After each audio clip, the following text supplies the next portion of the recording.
retirement appealed to Blackhawks legend Glenn Hall. Mr. Goalie, who had no plans to return to the crease for the 1968 season when Blues general manager Lynn Patrick called.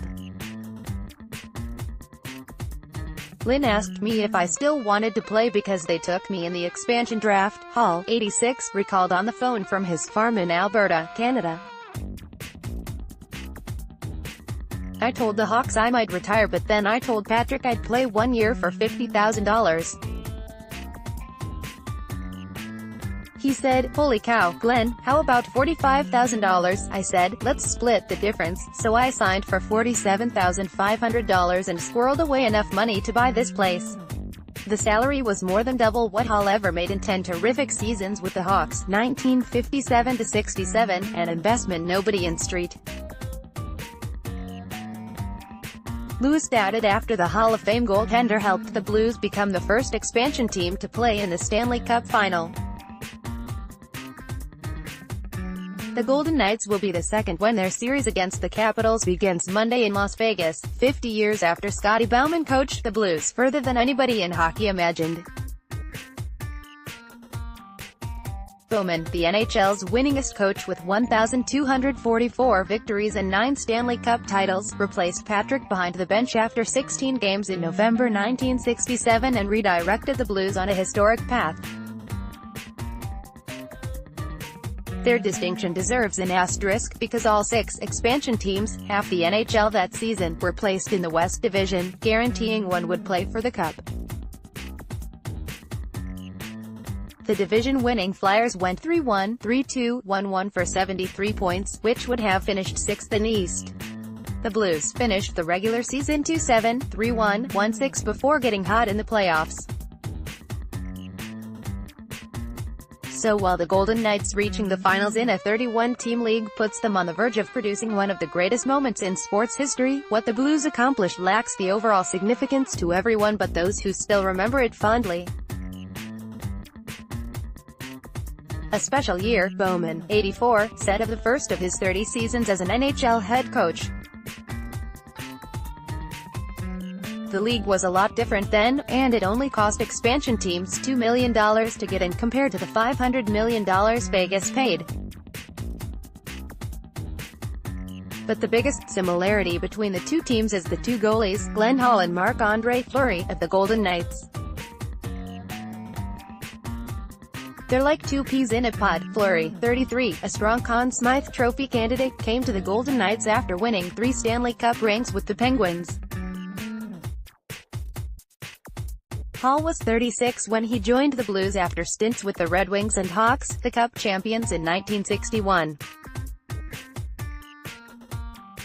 In the 1968 Cup defeat to the mighty Canadiens, Hall won the Conn Smythe despite the Blues getting swept in a series that included 2 overtime losses. Each game was decided by 1 goal. "We forced the original 6 team to sweat and they wanted to win without sweating," Hall said.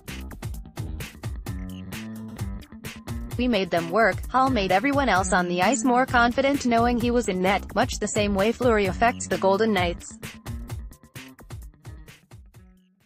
"Glenn carried our team," Bowman, a Blackhawks senior advisor, said. "Like Fleury, he was the face of our franchise that first year."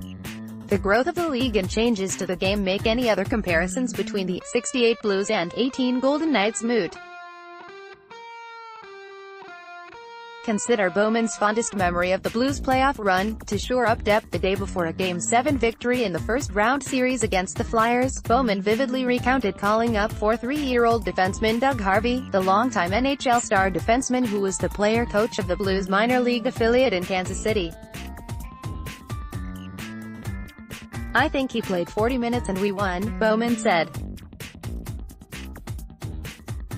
"Imagine doing that now. It's hard to, even though the Golden Knights do have their share of unlikely contributors on a team whose only star is their goalie." Bowman commended hockey architect George McPhee for building a championship-caliber roster with pieces tossed onto a scrap heap of squandered talent. Besides nabbing Fleury in an expansion draft that exposed players with bad contracts, Bowman believes 2 shrewd moves allowed the Golden Knights to grow quickly into a contender. The first involved the Panthers trading forward Riley Smith to the Golden Knights only if they agreed to take Jonathan Marchessault in the expansion draft due to salary cap considerations. The Golden Knights' most dangerous line comprises Smith, Marchessault and William Karlsson, the discarded Blue Jacket who scored 43 goals after combining for 15 in the 2 previous seasons. The trio combined for 92 goals. The other difference-making transaction Bowman cited involved acquiring center Erik Haula and forward Alex Tuch from the Wild. The addition of a savvy veteran like James Neal complemented this skill. The edge every member of the Golden Misfits brought to town kept complacency out of the dressing room. The experience of coach Gerard Gallant, fired by the Panthers early in the 2016-17 season, made him the ideal leader for a bunch of players nobody wanted. There were all kinds of theories why a team couldn't win in Vegas, but they overcame it all, Bowman said. They made it tough for visitors to play there. They gelled. They're no fluke. It's great for the league. It's impressive. It's almost unfathomable. No modern-day expansion team in the NHL, NFL, NBA or Major League Baseball ever has posted a winning record in its first season, according to ESPN. The Westgate Sportsbook gave the Golden Knights 500-1 odds to win the Cup last fall. For context, the odds of the 1980 U.S. hockey team pulling off the "miracle on ice" against the Soviet Union were 1,000-1. The odds of number 16 seed Maryland Baltimore County upsetting number 1 seed Virginia in the NCAA tournament were only 40-1 before the Retrievers stunned the college basketball world. The Golden Knights winning the Cup would be as shocking as anything ever witnessed in American professional sports.